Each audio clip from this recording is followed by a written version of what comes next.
Bien hallados y queridos suscriptores, aprovechando que se tiene un tiempo libre antes de que mi padre y mi hermana vuelvan de la compra, me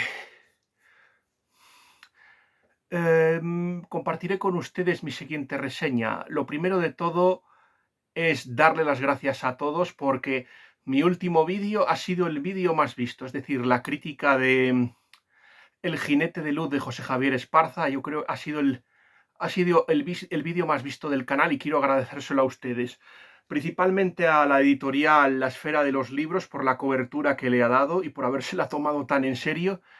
Y para mí es un gran hito, porque ciertamente yo jamás hubiera esperado el éxito, porque casi no tengo ni amistades ni relaciones y para mí es muy complicado que la gente vea mis vídeos.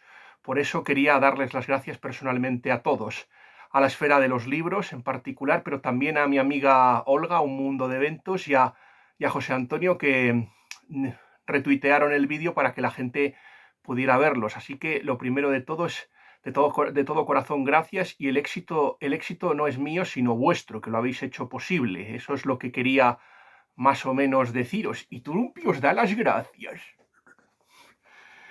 Bueno, y después de esta noticia tan agradable, también quería dar mucho las gracias a mi amigo Jaime Blanch, que me ha dado algunos buenos consejos para el canal. Me ha dicho exactamente que tenemos que evitar alguna expresión y que seguramente la digamos y la usemos en demasía, esa expresión, y que tratemos de evitarla, y también que vayamos al grano y hablemos de la obra desde el principio.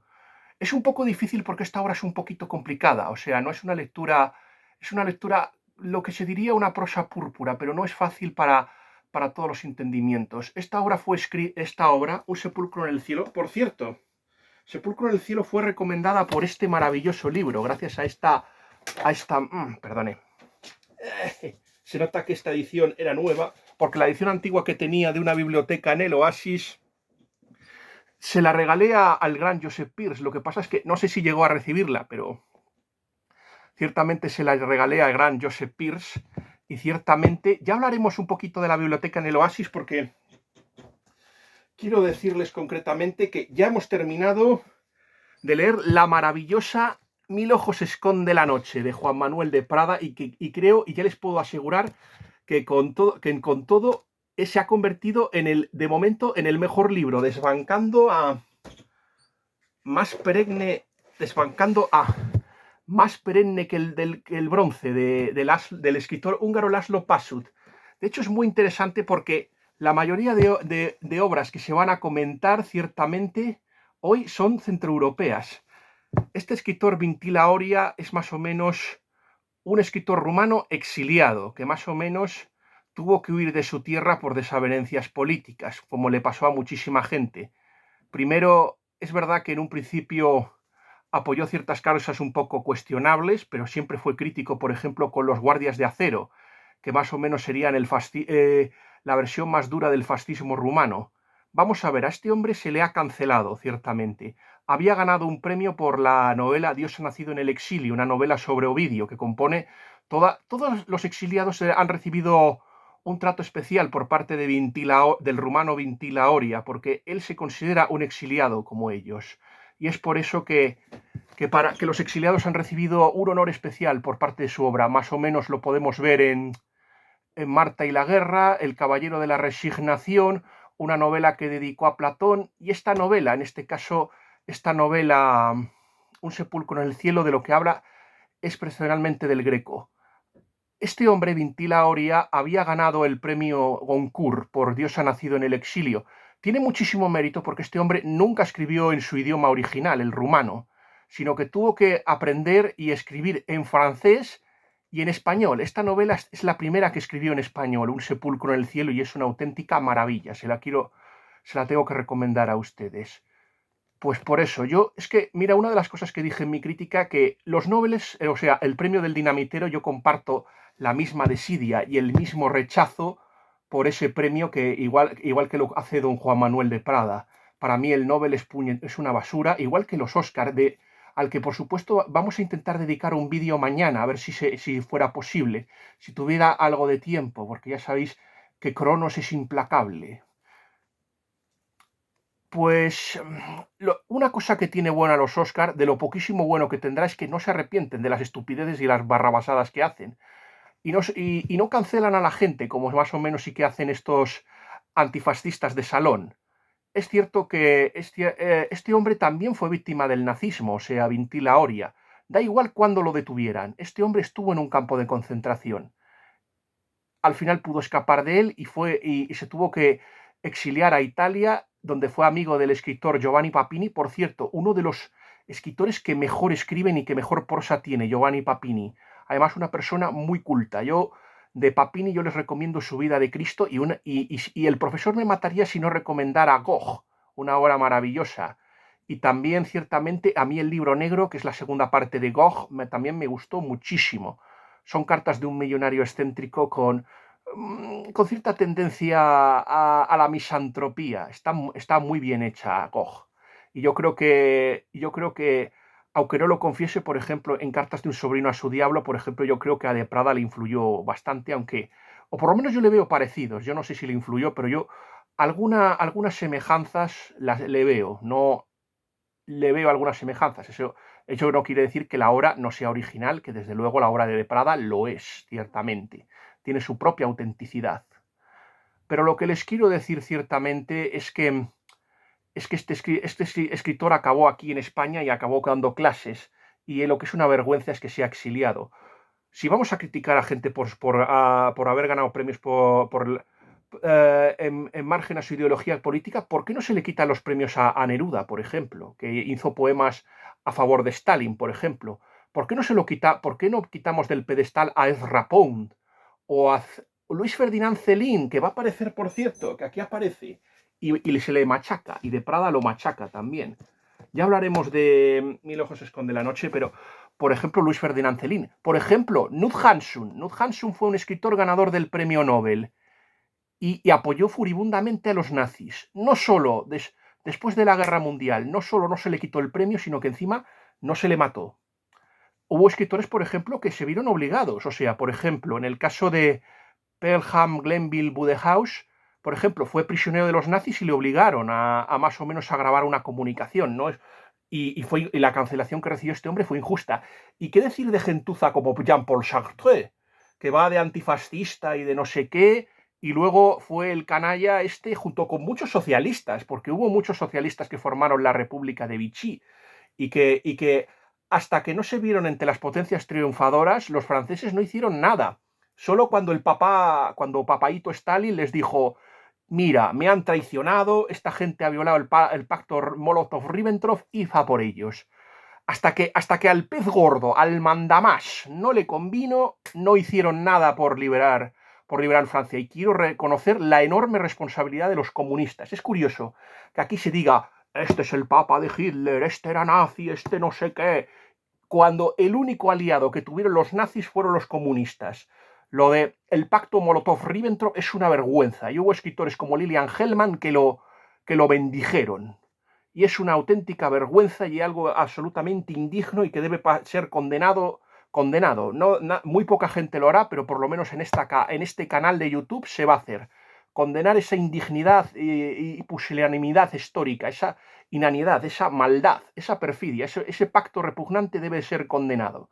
A mí me sorprende que los comunistas pongan etiquetas cuando fueron ellos los primeros en pactar, y hasta que el señor Hitler no traicionó lo convenido, esta gente entregó París a los nazis. Sin el boicot de los obreros y sin la aquiescencia de los comunistas, Francia le habría costado muchísimo más a Hitler haberla conquistado. Vuelvo a repetir que en cierto sentido la relajación, la baja natalidad y haber perdido el espíritu combativo también influyó en la caída de Francia en manos de los nazis, pero que ciertamente, primero, la mayoría de la población no se sublevó, y segundo, ya lo analizaremos cuando en Mil ojos se esconde la noche, pero quiero decir una cosa, que ya hablaremos del papel de la resistencia, pero que más que liberadores, lo que fueron auténticos terroristas que se dedicaron a matar y a cobrarse, y en algunos casos no solo nazis, sino a dedicarse a venganzas personales. Y muchos de los elementos eran auténticos criminales de guerra. Eso ya, por ejemplo, lo diremos. Eso no quiere decir que no haya que luchar contra los nazis ni enfrentarse con ellos. Espero que se me entienda bien. Por eso a mí me parece injusto que aquí ahora se pongan etiquetas. Yo quiero reconocer una cosa, y es que estamos hablando mucho del el boom de novela nórdica, por ejemplo, o el realismo mágico, o la literatura francófona y anglosajona, pero ciertamente creo que habría que darle una oportunidad a la literatura centroeuropea, ciertamente. Y lo que quiero decirles es que hay escritores muy válidos. Por ejemplo, esta novela que yo, por ejemplo, les recomiendo, que ganó hace 2 años el premio a Mejor Novela, es muy difícil de conseguir, pero si pueden ustedes conseguirla, se lo recomiendo verdaderamente. Mira, les voy a decir unos pocos nombres que serían muy interesantes. Literatura húngara: Miklos Báthory, Tibor Deri, Beren Miklósne, Ferenc Herzeg, Laszlo Németh, Laszlo Pasuz, Magda Stavo. A Magda Stavo se la reedita, o sea, yo la he visto editada en tiendas. Sándor Torok, Josti Pestoz, Gábor Bastari, János Bastari, Julia Stekel. Y bueno, y si quieren más escritores húngaros, yo les recomiendo, no sé si he citado a la Hostilagi, yo les recomiendo ya a Miklos Banfli, yo les recomiendo también, y sobre todo a un escritor muy interesante también llamado Ferenc Molnár, judío también, judío húngaro, que escribió Los niños de la calle Pal, que yo creo que es muchísimo mejor que La guerra de los botones, que a mí La guerra de los botones me pareció repugnante, les quiero decir. Luego en literatura nórdica, es verdad que yo la considero muy inferior tanto a la literatura centroeuropea, tanto a la húngara como la rumana como la polaca. Aquí hay unos escritores muy interesantes: Uge Mart, Synnøve Christensen, Sigurd Christiansen, Hans Gelmiden, Christian Gudmundsson, Per Olof Elström, Irina Suburova, Sally Salminen. Sally Salminen es una escritora finlandesa. Tengo aquí una novela suya de Sally Salminen. De Sally Salminen tengo esta novela, Mariana, aquí.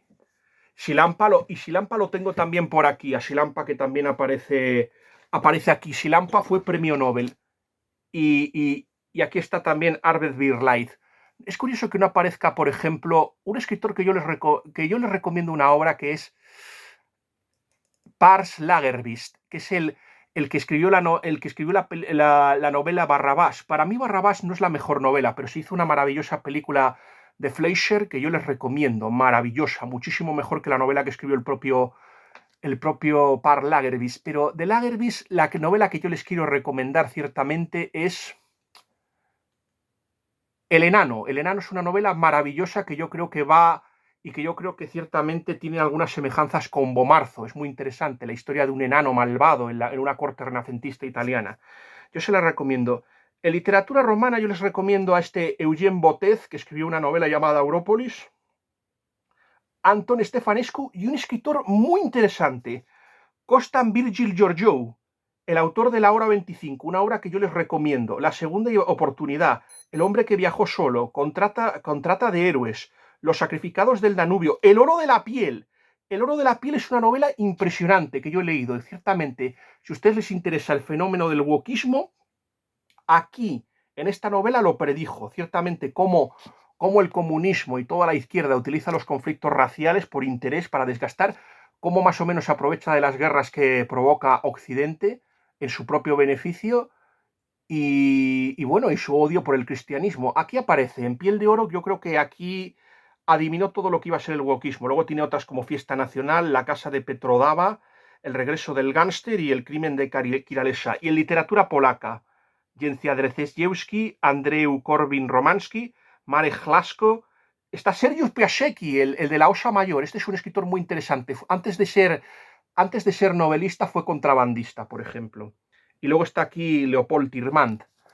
Pero luego, los que yo quiero recomendarles son Sofía Cossack, al que ya dedicamos un maravilloso vídeo en este canal, que también tuvo muchísimo éxito, y doy las gracias por el visionado de ese vídeo. Y quiero recomendar también a Jack Dobrazinski, a escritores como Ignacy Krastewski, y por supuesto, Henry Sienkiewicz es de obligada lectura, Henry Sienkiewicz. Y hay una escritora que también, Hanna Maleuska, que algún día espero que ojalá se traduzca al español, porque es realmente muy interesante. Por ello yo creo que tenemos que prestarle mucha atención a la literatura centroeuropea. Y hay un escritor rumano muy interesante. Aquí es que lo siento, pero me tengo que levantar a ver si Ciertamente lo encuentro. Voy un segundo, caballeros, ¿no? Esta no me la había preparado. Ya saben que todo aquí es improvisado. Mire, esta novela maravillosa. Mira, le voy a hacer, también voy a escribir voy a hacer una crítica de esta novela porque yo creo que lo merece. Tuve muchos problemas con la traductora debido a ciertas posiciones políticas que no compartimos, pero aquí en esta, les recomiendo esta novela, La isla del laberinto de Robert Lazuquemita, que tiene una cosa muy parecida a Un sepulcro en el cielo, que es una novela platónica. Y ahora os pido perdón porque he violado el consejo que me dio mi amigo Jaime Blanch. Antes de pasar ahora ya sí a hablar de la novela esta de Un sepulcro en el cielo, porque esto había sido un entremés, como se podría decir. Antes de pasar a hablar de la novela Un sepulcro en el cielo, me gustaría, mi amigo Jaime Blanch, con el que estuve jugando una partida maravillosa, me tendrá que conceder la revancha. Yo con él fue el ganador, pero yo por lo menos escapé del volcán y llegué vivo para contarlo. Tanto mi hazaña como la suya. Pues me recomendó pues me ha dicho que se ha creado una nueva editorial llamada Érase, que ha publicado una novela de la que ya vamos a hablar. No les voy a decir cuál es, pero llevaba mucho tiempo tras esa novela y me gustaría recomendar esa editorial a todo el mundo. Ojalá desearle la mejor de las fortunas y que pueda editar buenos libros para que puedan formar parte de mi colección. Eso es lo que puedo decirles. A ver, Un sepulcro en el cielo ciertamente es una novela que se divide también en cuadros o en partes. En este caso, generalmente lo que analiza es una obra del Greco, más o menos.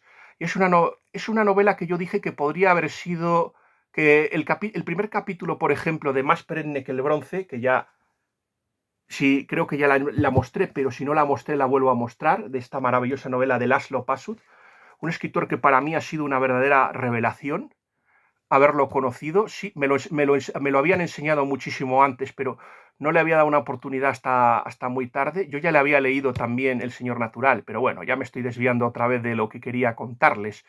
Pues más o menos Un sepulcro en el cielo de Vintila Oria, más o menos podría. El principio de Más perenne que el bronce podría haber sido un epílogo final y creo que hubiera sido mucho mejor que el que escribió Vintila Oria. Vamos a ver, Vintila Oria divide la novela en varias.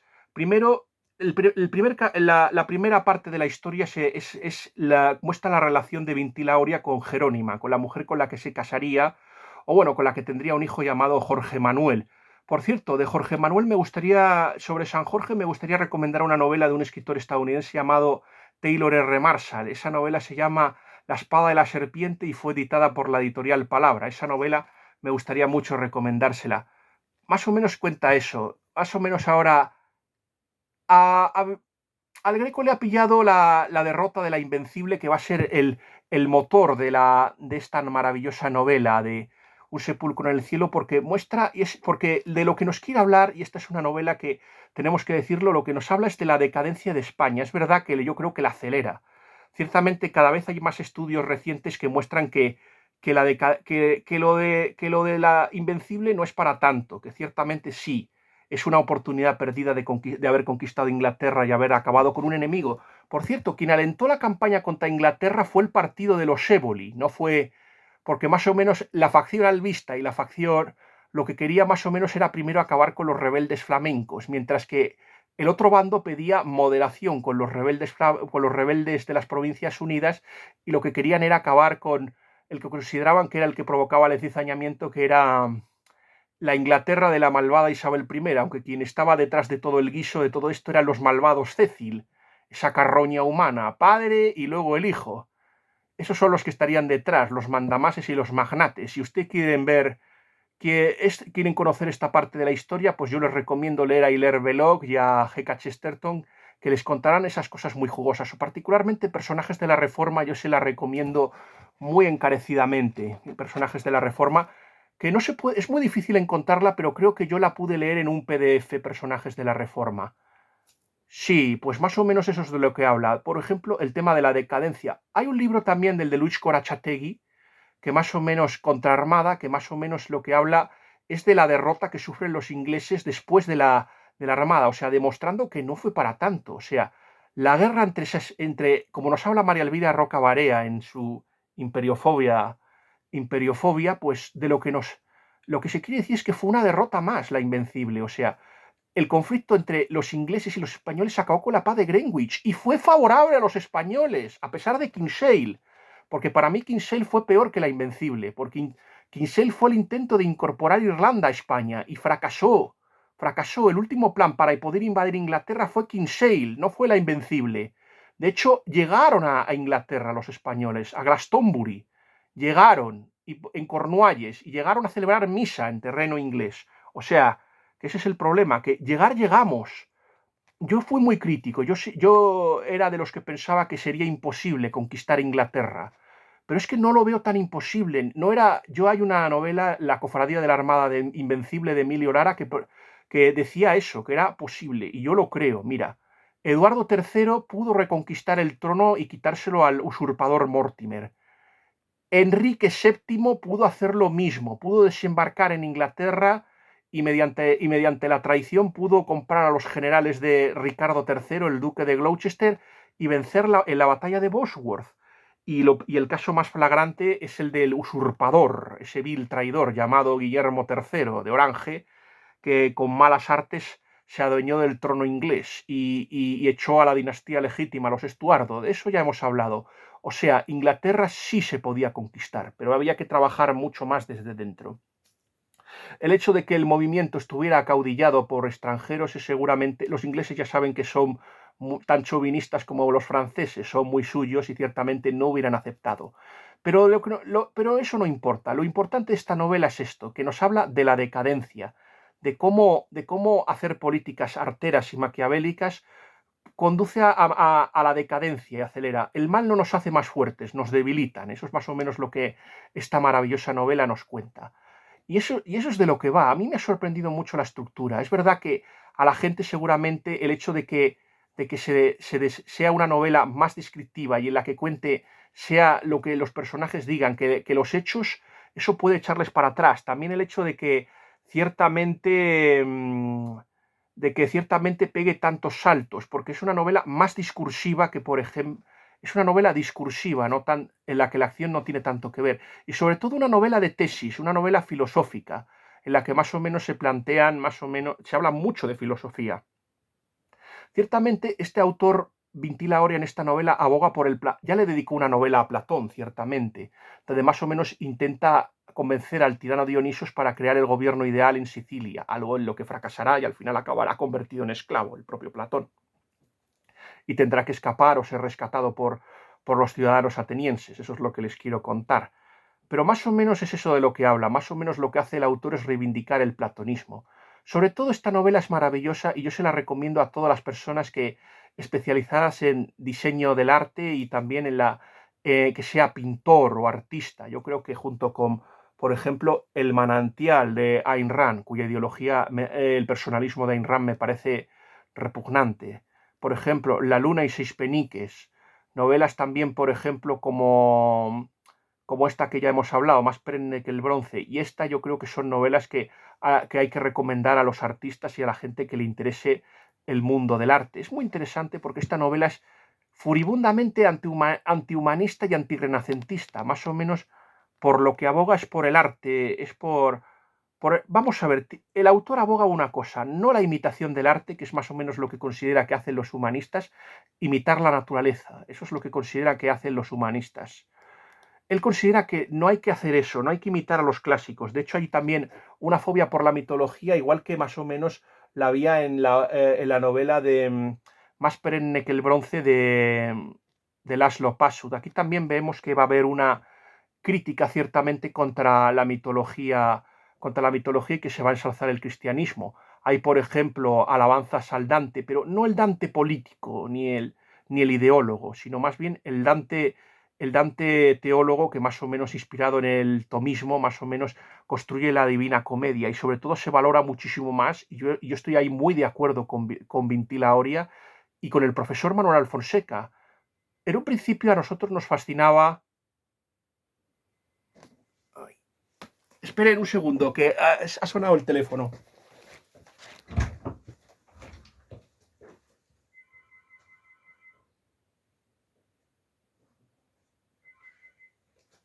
Mami, toma. Toma.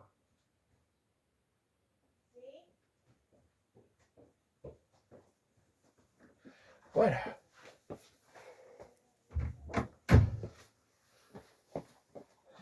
Bueno, más o menos. Después, ya saben, esas son las cosas del directo. Y como no puedo editar el vídeo, eso es lo malo. Pero bueno, más o menos, eso es lo que quería decirles. Estábamos hablando de Dante, ciertamente. Y de ciertamente cómo la influencia, cómo el paraíso es lo más importante. Y el tema del amor. Esta es una novela que también habla mucho del amor. En este caso, el amor está descubierto de forma de pétalos. Este autor, más o menos, por lo que aboga es un tanto por el tema del platonismo. Habla más o menos cómo empiezan los primeros pasos del Greco, de Domenico Tupoulos, y cómo este hombre pasa a primero, cómo es ilustrado por cómo es su madre la que le enseña a pintar y cómo más o menos va desarrollando poco a poco el talento innato que tiene. Luego más o menos acaba en Venecia con su hermano y forma parte de la escuela de los venecianos, en este caso con el Tintoretto, Giorgione y también Tiziano. Más o menos te cuenta una especie como de rivalidad entre los pintores venecianos y los escritores del humanismo renacentista. Hay una cosa que no les he dicho del Renacimiento, y es que el Renacimiento, lo que hace el Renacimiento ciertamente es... Ahí es donde empieza la leyenda negra. No sé si ustedes conocen. La leyenda negra no empieza con los holandeses, no empieza con los franceses, ni con los ingleses, sino empieza en Italia, como más o menos han reconocido Sverker Arnoldson y sobre todo Fillingway Powell en el libro de El árbol del odio. Es ahí donde más o menos empieza la leyenda negra contra España. En un principio, sobre todo hay un componente xenófobo, porque más o menos hay un odio contra los catalanes. Los catalanes entiéndese que son todos los españoles, pero más o menos, especialmente porque ahí estuvieron más los aragoneses, se les llama a los catalanes. Y tampoco pudieron soportar los italianos que estar gobernados por un papa español que fue paradójicamente el que estuvo más cerca de conseguir la unificación italiana antes ciertamente de que llegara la unificación italiana de 1870, pero fue ciertamente el Papa Alejandro VI y su ambicioso hijo César Borgia los que estuvieron a punto de llevar a cabo la unificación italiana, y eso es lo que nos soportan, y ciertamente esto generó una campaña de fuera los bárbaros, es decir, fuera los extranjeros, especialmente los italianos, especialmente los franceses y los españoles, había que echarlos de la península, ciertamente. Pero de todas formas, de todos los conquistadores que ha tenido Italia, los que mejor tratamos y los que mejor entendimos a los italianos fueron los españoles. Hay un libro llamado La Roma Española de Stephen Dandelet, que también personalmente yo les recomiendo. Pues más o menos lo de Giorgione tiene una historia muy interesante que nos cuenta aquí Vinti Lauria con su amante Sorzo. Más o menos, y también considero una cosa, que en lugar de imitar al arte, lo que hay que hacer, o a la naturaleza, lo que hay que hacer es pintar con la mente. Eso es lo que piensa más o menos Vinti Lauria en esta novela. Vinti Lauria nos dice que hay que pintar con la mente y más o menos volver a una especie de... o sea, superarlo y pintar con la mente de tal forma que usted desarrolle y cree modelos nuevos, simplemente. O sea, que la naturaleza se pueda moldar a lo que usted decida, pero también la naturaleza, por supuesto, es rebelde y a veces se rebela contra el autor. Por eso hay que tener también mucho cuidado con esto que nos está diciendo Vinti Lauria. Pero yo más o menos puedo comprar la filosofía que más o menos nos vende aquí Vinti Lauria. Sobre todo, nos habla también de las diferencias. Por ejemplo, hay un diálogo con un sacerdote, con el padre Bonaventura, que nos habla un poco de la diferencia entre, por ejemplo, el platonismo y el aristotelismo. Más o menos que el platonismo lo mira todo desde arriba, más o menos. El aristotelismo en un principio experimentó una resurrección gracias al tomismo, gracias a León XIII y sobre todo también al abad Mercier, y se puso de moda, pero ahora ciertamente otra vez el aristotelismo ha vuelto a ser relegado. Por ejemplo, papas como Benedicto XVI otra vez han vuelto a ser críticos, y en parte yo creo que inspirados por el teólogo alemán Karl Adam, han vuelto a ser otra vez más críticos y han vuelto otra vez a una especie de platonismo de nuevo. Ciertamente ahora es el platonismo, pero ya les dicen que, por ejemplo, el primero que se preguntó por esto fue San Agustín. San Agustín ya se estaba preguntando ciertamente qué era más importante, si el platonismo, que en un principio había optado por el platonismo y consideraba que estaba más cercano al cristianismo, pero no desechaba el aristotelismo, como pueden ver ustedes en el maravilloso libro La ciudad de Dios, que yo personalmente les recomiendo encarecidamente. Mi mejor crítica la crítica que más likes recibió fue la de la Ciudad de Dios la Ciudad de Dios de San Agustín. Esa fue la crítica que más likes recibió de todas. Y bueno, lo que quiero decirles es eso, que mientras una va del cielo para abajo, el aristotelismo va de la tierra y va a ir poco a poco elevándose. Lo que más o menos se condena, vamos a ver, el platonismo, por supuesto, puede llevar a desviaciones muy peligrosas, como más o menos la que nos cuenta Oria, sí. Más o menos Oria lo que nos cuenta que este humanismo y este renacimiento nos puede llevar a una cierta paganización. Es curioso, aquí es una novela que un poco conspiranoica. Ya saben lo que les digo, que un conspiranoico es alguien que no tiene todavía razón, pero que la acabará teniendo. Es más o menos lo que les puedo decir de un conspiranoico. Más o menos habla de facciones, órdenes secretas, es un poco así. Es muy interesante este tema, como si fuera la película Conspiración de Richard Donner, interpretada por Mel Gibson y Julia Roberts. Pues, más o menos habla, pues no sé, de unas facciones que corrieron, que en este caso los humanistas que se dedican ahí a corromper a corromper el mundo clásico. Hay una cosa en la que Orea no se equivoca, y es que el Renacimiento, los excesos y sobre todo ese aire de mundanidad y de corrupción fue lo que más o menos alimentó las llamas de la Reforma. En lo que discrepo con Vintila Oria en esta maravillosa novela es en que yo considero que este renacimiento paganizante no es peor que el protestantismo. Al fin y al cabo, el protestantismo es lo que al final se acabó imponiendo y nos trajo la división. Y el puritanismo a mí me parece tan malo como esta degeneración neopagana que nos cuenta Ventilaoria, más o menos. Es muy. Tenemos, es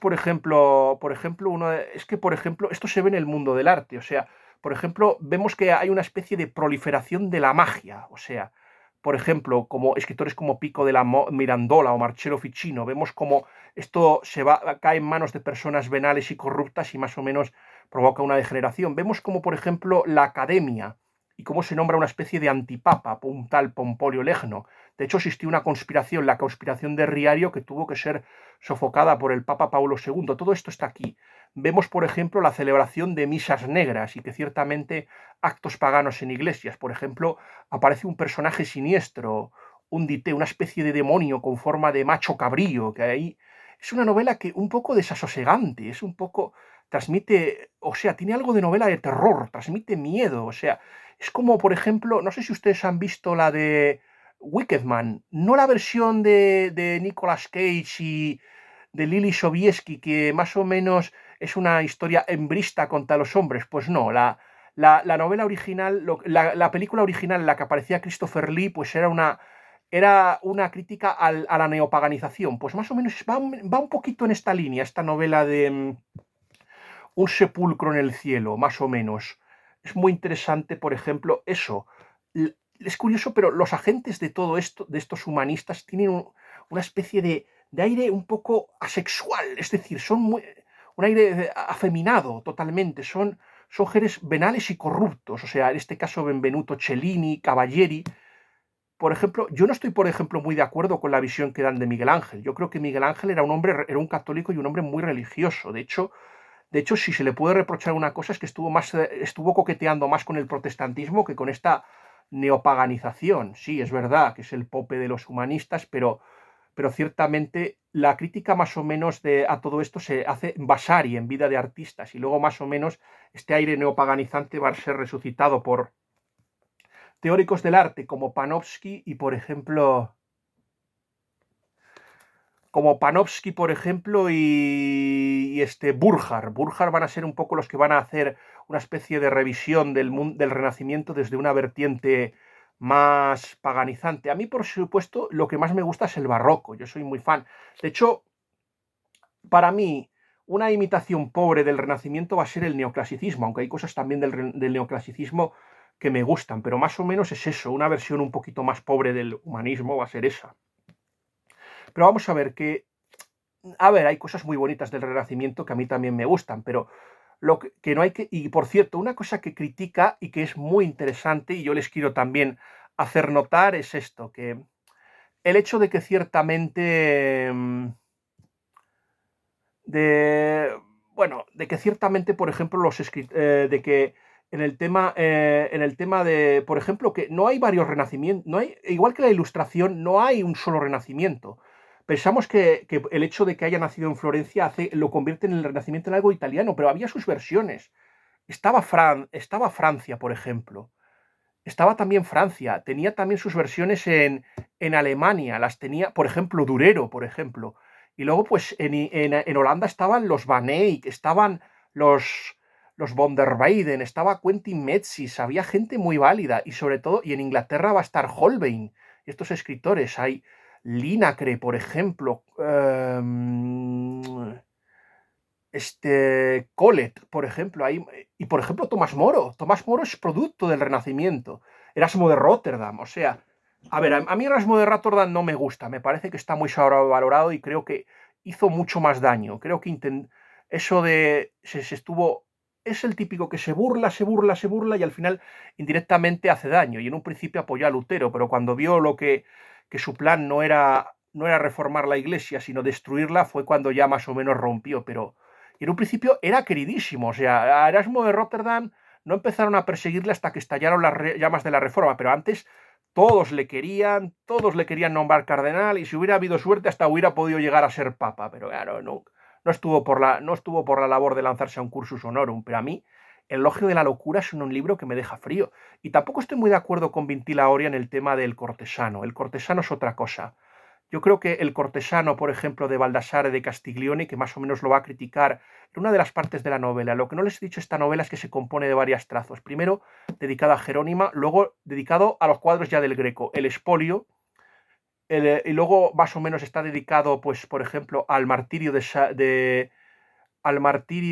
San Mauricio, y luego también está al entierro del señor de Orgaz, y por último, y más o menos el último capítulo más o menos se puede decir que es una especie de epílogo más o menos de la novela. Eso es lo que más o menos me gustaría señalarles, por ejemplo. Más o menos el Greco más o menos va a pasar a España por sus vínculos con el que va a ser luego gobernador de Flandes, que Luis de Requesens, y un tal Álvaro Berzosa. Ahí es donde va a pasar y ahí es y donde va a acabar en Toledo y va a conocer a Juanelo, Juan de Cremona, que es un famoso inventor del Renacimiento y que porque más o menos España en aquella época, aunque ustedes no se lo crean, era un lugar científicamente muy avanzado donde estaba lo más nutrido y lo más interesante de la época. Vemos, por ejemplo, las rivalidades entre Fuensalida y La Mora, dos círculos, y sobre todo una defensa del heliocentrismo. Un sacerdote llamado Zúñiga que defiende el heliocentrismo. Es muy interesante lo que considera Oria, que habían sido que fue el humanismo el que impidió ciertamente que se reconociera el heliocentrismo por su fijación y obsesión por los clásicos. Pero ciertamente ya fue Aristarco de Samos el que dijo que no era la Tierra el centro del universo ni todos giraban alrededor de ella, sino que era el Sol. Fue Aristarco de Samos ya quien lo dijo, y fue rechazado por los propios griegos, Aristarco de Samos. Pues lo más o menos lo mismo, que dicen que este error que más o menos se cometió no sería tanto producto de la Iglesia, sino ciertamente la presión de los humanistas. Yo vuelvo a reconocer una cosa, que Copérnico fue rechazado los hombres de la Reforma. Fue rechazado por los reformadores alemanes, quiero decirte. Fue rechazado por los reformadores alemanes, por Lutero, por Melanchthon. De hecho es muy valiente. Y de hecho, voy a decir una cosa. El heliocentrismo se podía enseñar como teoría. Como teoría se podía enseñar, ciertamente. Tú podías enseñar el heliocentrismo como modelo teórico, por ejemplo. De hecho, el modelo de Tycho Brahe, que era una especie mixta, es mucho mejor el de Kepler. Pero el modelo de Tycho Brahe es muy interesante porque se podía enseñar y era el que se recomendaba, el modelo de Tycho Brahe. Esto lo pueden ver en un libro de Agustín Díaz Ballinas. Y es verdad que fueron los jesuitas los que más combatieron a Galileo, especialmente, pero hubo alguno que lo apoyó, como Biancana. Eso es muy interesante, ciertamente. Y si quieren saber más de estos temas, por ejemplo, pueden recurrir al profesor Manuel Alfonseca. Vuelvo a reconocer una cosa, que lo que ocurrió no estuvo nada bien, ciertamente, la condena a Galileo. Pero ciertamente, gran parte de... Primero, las tesis de Galileo no se pudieron demostrar hasta que lo hizo Newton. No las expuso bien. Y segundo, insultar y difamar al Papa en una obra y presentarle como un idiota que es más o menos defiende los puntos del geocentrismo, no le hizo ganar puntos, ciertamente. Bellarmino fue muy comprensivo con él cuando más o menos juzgó su trabajo y luego tampoco le pasó nada. ¿Qué le hicieron? Un encierro en una jaula dorada, es verdad que no es plato de gusto encerrar a nadie, pero podía recibir, o sea, algo muy leve, vuelvo a repetir, aquí no se le quemó. Y algunos me dirán, pero Fonch y Giordano Bruno, miren, Giordano Bruno era un traidor, mire, Reverte, que no es precisamente un escritor no es un beator, como podemos decir, lo machaca en su maravillosa novela Los corsarios del Levante. Dice que es un hombre que sentía simpatía por los ingleses y los protestantes. Y, por cierto, no se le quemó por sus escritos, ni por decir que existía vida en otros mundos, o sea, en otros planetas. No, no, no. A Giordano Bruno se le quemó ciertamente porque negó la presencia de Cristo en el altar y la transustanciación. Por eso se le quemó. ¿Que estaría luego bien o mal quemarlo? Pues seguramente no estuvo bien quemarle, pero desde luego que no se le quemó por lo que se dice que se le quemó. Así que ahora no convirtamos a San Giordano Bruno en un mártir, por favor. A Bruno se le quemó por lo que se le quemó, por causas teológicas, no por causas científicas. Como dicen más o menos los hermanos Sols, la única equivocación y el único error científico que cometió la Iglesia fue el caso Galileo. No hubo más. No busquen ustedes ni lo de las vacunas. Hay un libro de 50 un libro que publicó Stella Maris, donde más o menos una serie de catedráticos respondían unas preguntas sobre fe y sobre ciencia, que yo les recomiendo, en el que estuvo trabajando mi amigo el profesor Manuel Alfonseca. Yo ese libro personalmente se lo recomiendo, aunque la editorial Estela Maris desapareció y seguramente sea muy difícil hacerse con ese libro, pero yo se lo recomiendo muy ciertamente para que puedan informarse sobre estos asuntos. Pues más o menos también es muy interesante cómo intentan captar a...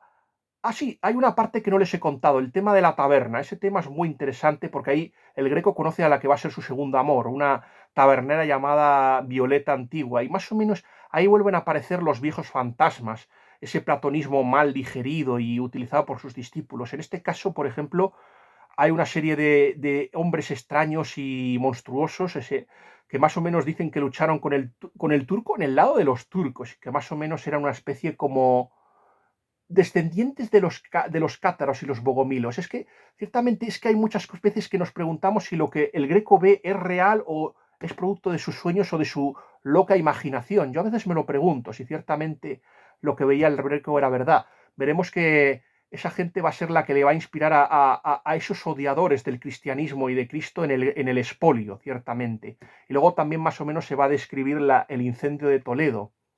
Más o menos también vamos a ver cómo Juan de Herrera va a ser quien lo va a captar y ciertamente se lo va a llevar al Escorial para que pueda... Es muy interesante el tema del Escorial. Más o menos, es verdad, la visión de Felipe II es más o menos de amor y odio. Ciertamente, él ve que es un hombre triste y solitario que tiene una labor y que más o menos le critica varias cosas, su maquiavelismo y su fascinación por Maquiavelo, y sobre todo que crea en la razón de Estado, ciertamente, y sobre todo que se haya dejado guiar un poco por magos y místicos. En este caso es verdad que un misticismo cristiano como el de Ramón Llull, por ejemplo, pero ciertamente, por ejemplo, llega a tener espías como Jerónimo Scotti. Pero más o menos, esto lo he estado mirando. Jerónimo Scotti es más que ser una... Este hombre más o menos recibe el nombre un poquito de Miguel Escoto, que más o menos era un personaje que existió en la época de Federico II, Hohenstaufen. Si ustedes desean saber un poco más de ese hombre, lean, por ejemplo, La luz apacible de Luis de Waal en la editorial Palabra.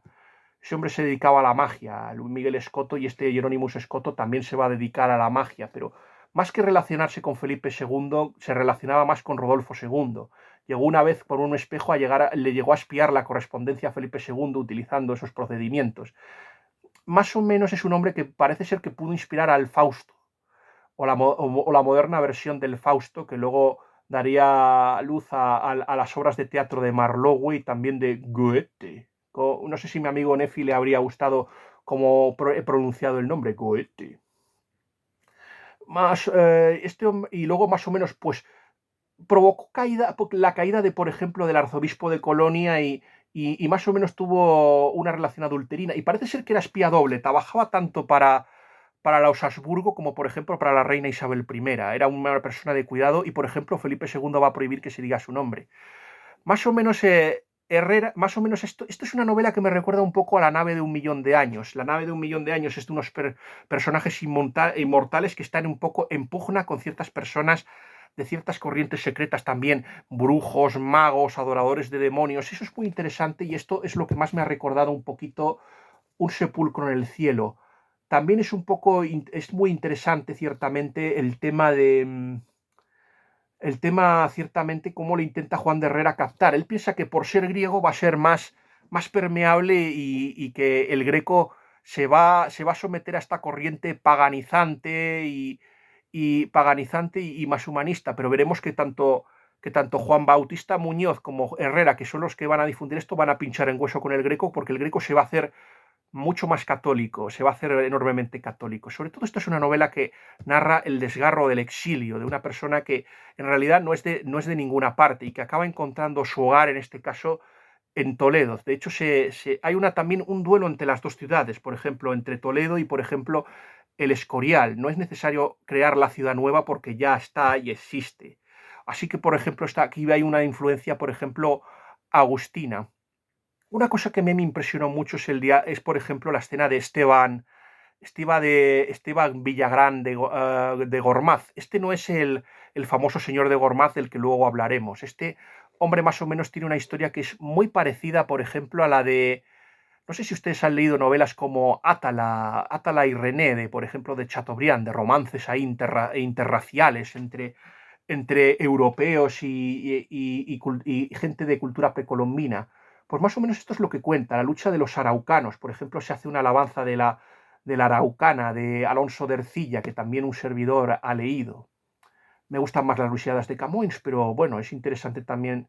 Y yo ciertamente, aunque parece que los españoles se llevan la peor parte, al final son ellos los que acaban ganando, me refiero. Pero de todas formas, los mapuches o los araucanos ciertamente se convirtieron en el Flandes, es decir, se convirtieron en el Flandes americano. No se llegó a controlarlos totalmente, te quiero decir, no se los pudo dominar por completo a los araucanos, pero es enormemente interesante lo que nos cuenta. En este caso, más o menos lo que nos hablan es más o menos algo que va a aparecer en el cine americano. O sea, ya saben que en el cine americano se suele presentar a los indios como que secuestran a europeos, les lavan el cerebro, más o menos como si fuera esto la película de el mensajero del miedo, de Manchurian Candidate, de Condon, por ejemplo, el mismo del honor de los Pritchett, donde más o menos ahí se le lava el cerebro a uno para poder atentar contra su país. Pues más o menos aquí es más o menos eso, secuestran a chicos europeos y luego les crían como indios y al final se acaban volviendo contra sus propios padres.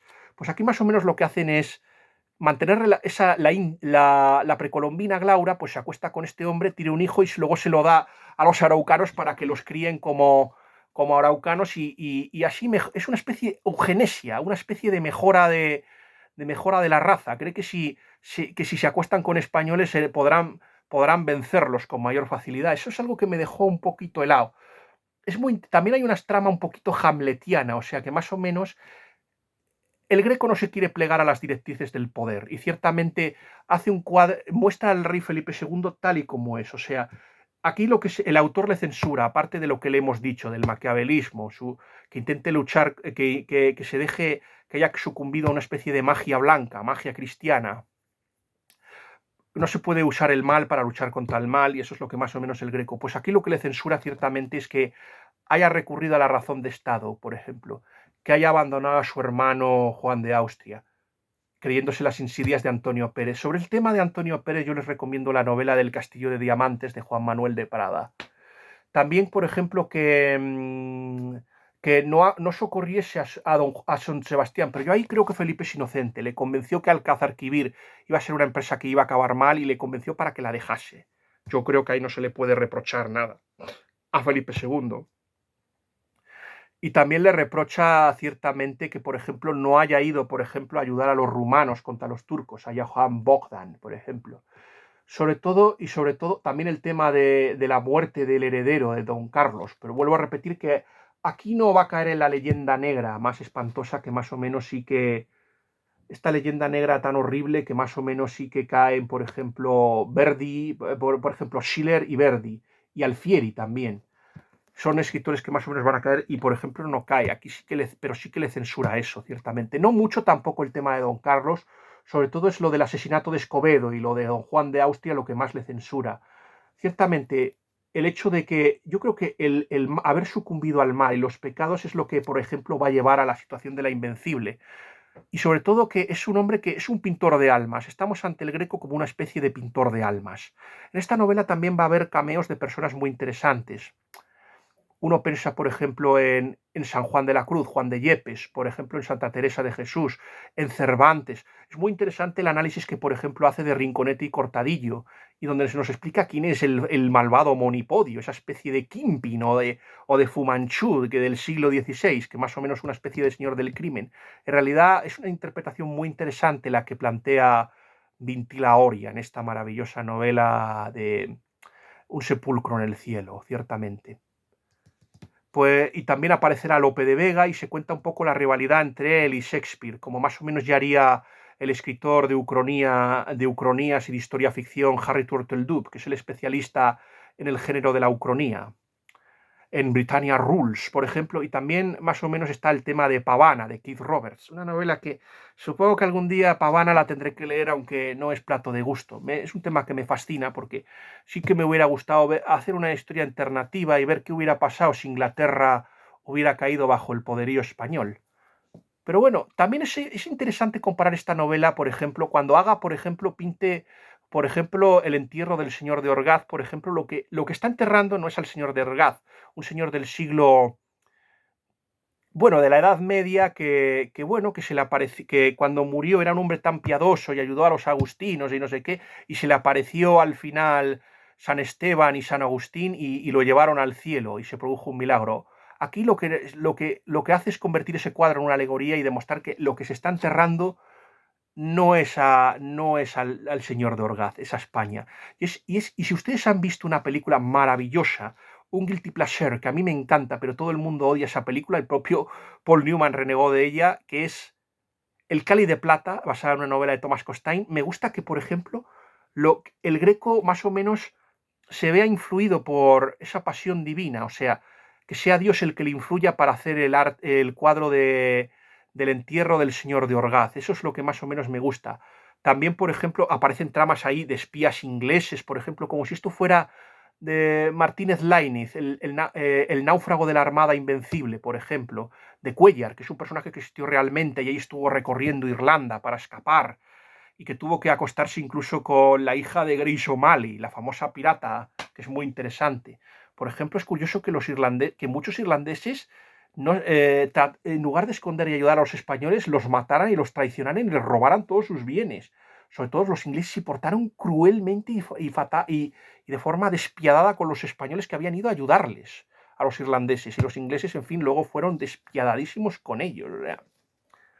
Y luego encima a esa gente que luego luchó por ella, luego cuando contrajeron la peste y otras enfermedades, la reina los dejó morir de forma asquerosa y miserable. Eso también hay que decirlo, por ejemplo. Yo ya les digo una cosa, que sí que comparto el tema de cómo caen los imperios y cómo, por ejemplo, se pregunta eso, cómo cae Roma, cómo cae Bizancio. Eso se lo pregunta a Vintilauria en esta novela. Pero yo creo que todavía a España le queda mucho. Ni siquiera, ya incluso ya se habla que ni Rocroi, ¿no? Ni siquiera Rocroi fue el punto de inflexión de la decadencia del Imperio Español. Fue ciertamente, por ejemplo, la Trafalgar. Ellos dicen que ya es el punto de inflexión y sobre todo la guerra de la independencia española que más o menos. Ah, gracias. La guerra de la independencia española fue más o menos lo que produjo ciertamente que el empobrecimiento y que estuviéramos endeudados con Inglaterra.